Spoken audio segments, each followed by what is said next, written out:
Something subtle has been stirring, and pretending it's over would be a mistake. The so-called climax of the lunar cycle wasn't the finale, it was the ignition. What arrived wasn't just another bright sphere in the night sky. It was a disruptor. And just because the peak passed doesn't mean the wave is done rising. The real movement didn't crest with the moonlight. It began when the glow began to fade. That's where the misdirection lies. People think the magic happens at the top, but those who study tides don't just watch the waves. They listen to the silence that follows the crash. And now, as the date rolls into June 5th, it's that silence that holds the most truth. Something got unlocked, not in personal lives alone, but in the collective rhythm. And while most continue sleepwalking through their days, some are starting to feel that hum beneath the floorboards. The atmosphere hasn't calmed, it's condensed. Can anyone else feel it? The echo, the tremor, the strange stillness that's not really still? That's the part no one warns about. That's the part that shifts everything. Lately, something strange has been unfolding behind the ordinary. Not loudly, not dramatically, more like the faint hum of a machine recalibrating in the background. Some have been feeling it as a kind of emotional static, a weird dissonance between what's happening and how it's registering. Reactions come in too sharp, too late, or not at all. It's not dysfunction, it's adaptation. The body is fine-tuning itself to a new wavelength, even if the conscious mind hasn't caught up. Ever notice a sudden urge to step away from people? Not because anything's wrong, but because something unnamed is asking for space? That isn't just moodiness, it's an inner circuit pausing mid-update. And here's the part no one talks about. The shift that began in the atmosphere is now rippling through the nervous system. It's not symbolic, it's biochemical, electric, cellular. So if the normal ways of showing up in the world feel like wearing someone else's shoes, maybe the question isn't what's wrong, but what's being rewired. And come on, hasn't something felt a little off? A little unfamiliar in familiar places? That tension might just be the new signal trying to find its shape. If something inside you felt still while watching this, it means you're aligning. Subscribe and stay close, because the transmission continues. This is the kind of threshold where recognition doesn't come from fireworks, but from small fractures in the routine. Those unexpected moments when reality flickers just enough to reveal something underneath. Often it begins as a strange emptiness, like someone dimmed the lights on familiar emotions. Other times it's a sudden lucidity that lands quietly, in the middle of folding laundry or staring into a screen. And most won't catch it. That's the nature of these kinds of openings. They arrive in plain clothes. But missing it doesn't mean it wasn't there. Something deeper is unfolding, and it's not the kind of shift that announces itself. It waits. And for those who've managed to stay attuned, this is where the real decoding begins. Not the poetic summaries, but the tangible recalibrations hiding in plain sight. Ever wonder why the days right after a full moon feel so misaligned and so alive all at once? Why a simple conversation can feel like it's echoing off some hidden part of the psyche? Stay with this moment, because what's coming next is something few recognize until long after it's passed. But by then, it's already changed the course. The harder the mind pushes, the quicker the focus dissolves. It's a strange kind of mental static drifting through the hours, like trying to read fine print through steamed glass. Tasks once automatic now feel like distant puzzles, and even small decisions seem to echo in slow motion. It's not dysfunction, and it's certainly not a lack of effort. What's unfolding is a temporary distortion in cognitive flow. After such an intense surge of internal charge, the circuitry hasn't fully stabilized. Not all signals are reaching their destination. It's not burnout, it's overflow. Recent shifts have drawn up subconscious material that the conscious brain isn't designed to process in one sweep. What appears to be idling or procrastination can in fact be deep background activity, an unseen architecture realigning itself beneath the surface. And here's where it gets tricky. In a culture addicted to momentum, stillness often gets mistaken for failure. But ask this, if something invisible is being rewired, how would it feel? Probably a lot like this. Maybe this fog isn't confusion, it's protection. Maybe stillness is not delay, but the exact pace at which real integration moves. There are days when momentum doesn't follow logic. A strange pressure builds, not externally, but deep in the system, as though something unseen is pulling the internal strings in rapid succession. One moment brings a sudden urge to reset everything, to scrub the timeline clean, to initiate and fix an act, and then just as sharply, it vanishes. Silence replaces urgency. That contrast isn't random. It's a signal spike in the energy field. What's happening now is not inconsistency, it's recalibration through contrast. The inner self is still suspended in a liminal space, caught between the echo of what was released and the call of what hasn't fully arrived. The mind, ever eager to assign order, tries to fill the vacuum with tasks and decisions. But this is not a moment for action. It's a moment for observation. That strange oscillation between drive and disinterest is a symptom of reintegration. Has anyone else felt that magnetic push to become productive for no reason, only to lose it mid-thought? Maybe this isn't scattered energy. Maybe it's the nervous system rehearsing its return to equilibrium, one flicker at a time.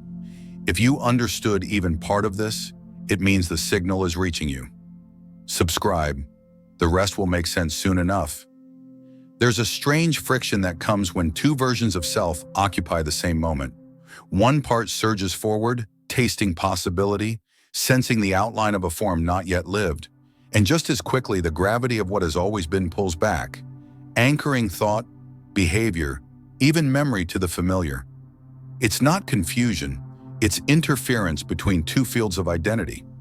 This isn't about lack of direction, it's a destabilization between layers of self-awareness, a kind of internal flickering where clarity surges in for a heartbeat, only to fade without warning.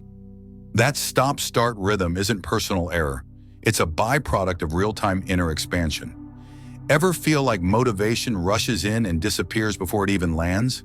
That's not inconsistency. It's the rewiring of intention. And here's the part most don't mention. Soon this friction will solidify into a choice, and that choice will require precision. Has the energy begun asking for something more focused, more deliberate, more exact than before? Pay attention to that, because when two frequencies stop competing, one always becomes dominant. The only question is, which one? There are mornings when connection feels like static, when the usual pull toward noise, activity, and interaction evaporates without warning. Not from pain, not from grief, but from a quieter instinct to step back without ceremony. It's not collapse, it's conservation. Even the most outward-facing individuals, John, feel an odd desire to fade into the background of their own life. Not to disappear, but to return to an internal still point. This response isn't emotional withdrawal, it's energetic recalibration. After a large-scale stimulus, especially one that rattles the subtle architecture of the inner field, a system can't always remain in motion. It must steep. And what's happening now is a kind of sensory fasting, not from the world itself, but from its noise, its pull, its residual signals. Ever notice how presence starts to feel heavier after a surge of insight or exposure? That heaviness is a request for pause, not to isolate, but to repair. In a culture that mistrusts stillness, this sacred retraction can look like vanishing. But what if it's actually a homecoming? What if distance is the only way the self remembers its own signature? When the usual conversations begin to feel foreign, when the urge to cancel plans arrives without guilt, something deeper is signaling a shift. It isn't collapse, it's coherence finding its shape again. The architecture of the inner field is not breaking down, it's quietly restructuring. What once felt aligned, now seems strangely offbeat, not because the world turned chaotic, but because the internal compass has rotated. And right now, timing has a mind of its own. Messages are arriving out of sequence. Events that should have unfolded weeks ago are being postponed, while people thought long gone are surfacing without warning. These aren't glitches, they're recalibrations. The momentum wasn't lost, it was rerouted. Has it felt lately like the rhythm of life is being edited in real time? Like the narrative skipped a few pages and came back to rewrite a sentence?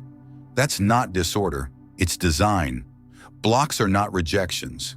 They're redirections away from misaligned trajectories. And those odd invitations, the phone calls from nowhere, The sudden silences? Maybe they aren't random at all. Maybe they're the breadcrumbs, the cosmic tells, left behind by something much larger that's still unfolding. If you felt something here, like it was meant just for you, maybe it was. Subscribe. No need to explain it. Just stay. The external world is quietly being stitched into a new pattern, one that aligns with an inner resonance that no longer chases noise for meaning. And when these shifts are resisted, the field tends to respond louder, less subtly. A certain texture of stillness is starting to rise. Familiar environments now feel less charged, less compelling. Old tensions don't bite the way they used to. Even ambition seems to lose its teeth, not from fatigue, but from completion. What once felt urgent now hovers like background static, noticed but no longer needed. This isn't apathy. It's a graduation from survival-based engagement. For a long time, awareness moved reactively, dodging chaos, decoding contradiction, preparing for battles that often never came. But now something different is forming. The recent lunar surge didn't arrive with clear messages or tidy revelations. It arrived with absence, with space where there used to be signal. And maybe that's worth pausing on. Because isn't it strange how clarity sometimes comes not through explanation, but through the disappearance of the noise that used to define reality? A quieter rhythm has begun to settle in, one that doesn't demand attention, but exposes everything that once did. The artificial pull of urgency, the one-sided requests, the empty loops of distraction, they've lost their grip. Not from avoidance, but from resonance no longer returning the call. What once seemed urgent now feels hollow, and at first that can feel disorienting. There's a moment when the familiar stops lighting up the board, and the silence it leaves behind feels like something went missing. But maybe it's not absence. Maybe it's refinement. Energy that was once scattered across false fires is now recollecting itself. And in that consolidation, only what is rooted remains. Have you noticed how some things just pass through now, without sticking? That's not numbness. That's calibration. The system has stopped searching for imbalance to correct. It no longer orients around disruption. And in the absence of internal defense, what remains is something so subtle it might be missed. Ease. Not boredom, not emptiness. Just a return to signal that no longer needs static to feel alive. There are shifts that don't arrive with drama, only the subtle sense that something has finally stopped spinning. This isn't resignation. It's a choice the body made before the mind could name it. A kind of biological agreement to stop bracing for impact. No ceremony, no grand epiphany, just a deep cellular exhale. And here's what most won't tell. Peace is not the absence of noise. It's the refusal to chase it anymore. That's where things start changing. Not externally, but from the inside out. The world, however, won't always meet that stillness with grace. While one rhythm stabilizes, another collapses. And those who haven't yet quieted their chaos begin projecting it louder. Not out of malice, but because calm, to the uncalibrated, can feel like confrontation. Has that contrast begun to show up around the edges of recent interactions? If it has, remember this. Energy always reveals what language tries to hide. The field doesn't lie. And when peace becomes the dominant frequency, it's not just an internal shift. It becomes a mirror to everything that hasn't caught up yet. Something subtle has fractured across the collective atmosphere. Subtle, that is, until it starts bleeding through behavior. Lately, interactions feel slightly off-key. Some seem unmoored, quick to flare, or strangely vacant. Even those who usually anchor the emotional tone of a room be moving in unpredictable currents. What's been triggered wasn't just personal, it was systemic. The lunar charge didn't isolate its effect to the individual field. It stirred the entire frequency map. And not every nervous system can adjust with grace when a shared vibration lifts. Some double down, retreating into well-worn behaviors like muscle memory. Others go quiet, not because they're calm, but because they're internally short-circuiting. And then there are the returns. Figures who reappear suddenly as if no time passed. Random? Hardly. These are energetic ripple effects, not accidents. The question is, can this be seen not as chaos, but as choreography? Because whether people realize it or not, something is moving them. They are being rerouted. not by logic, but by resonance. Still thinking about what you just heard? That's not an accident. Subscribe. Let what's waking up in you keep unfolding. What's unfolding now isn't happening in isolation, it's relational. The subtle way a personal field stops reinforcing the old choreography sends silent ripples across familiar dynamics. Without realizing it, certain patterns are no longer receiving the same fuel. Emotional feedback loops that once ran on autopilot now stall in midair. And that change, though quiet, registers. For some, it brings distance. For others, urgency. Some Jun try harder to pull the system back into its former rhythm, while others disappear into the silence. It's not resistance to a person, it's resistance to a frequency shift. And when the old cues dissolve, dissonance rises. Not everyone around knows how to dance with this new tempo. Some are grasping for ground, others are using familiar scripts to navigate an unfamiliar space. But here's the edge. While this rebalancing unfolds, the anchor point itself is still forming. Ever feel the paradox of being looked to for stability while still trying to find your own? That's not confusion, it's a rite of passage. This recalibration isn't about leaving anyone behind. It's about no longer dimming the signal just to keep the room from changing. The Moonjun have moved on, but not without leaving behind a signature. A subtle residue imprinted not in the sky, but deep in the physical matrix. The intensity didn't conclude with the calendar date. It only changed form. What many are sensing now is not illness, but expulsion. The system is flushing what the conscious mind never found words for. Old frequencies, outdated cycles, cellular memory buried beneath daily awareness. Dry mouth, fitful sleep, a strange craving for stillness. These aren't random symptoms. They're markers of an inner system shedding its static. This isn't collapse, it's preparation. The nervous system isn't shutting down, it's making space. The body often speaks last, but it speaks honestly. And when that inner static begins to clear, what arrives isn't just stillness, it's signal. That feeling of being emptied, it might just be the prerequisite for receiving what couldn't land in a crowded field. And tell the truth, hasn't something already started moving in to take its place? If the signal carried through to this point, then something meaningful was exchanged. So thank you for staying with the pulse of this conversation, for letting the space open up long enough to feel what needed to land. This channel isn't about answers, it's about resonance. And if something in this dialogue mirrored something inside, consider returning. There's more to unfold. Subscribing isn't just about updates, it's about anchoring into a shared field that keeps evolving. If something stirred, shifted, or simply made sense in a way language rarely does, feel free to leave a trace of it below. Sometimes the smallest reflection can spark the most precise connection.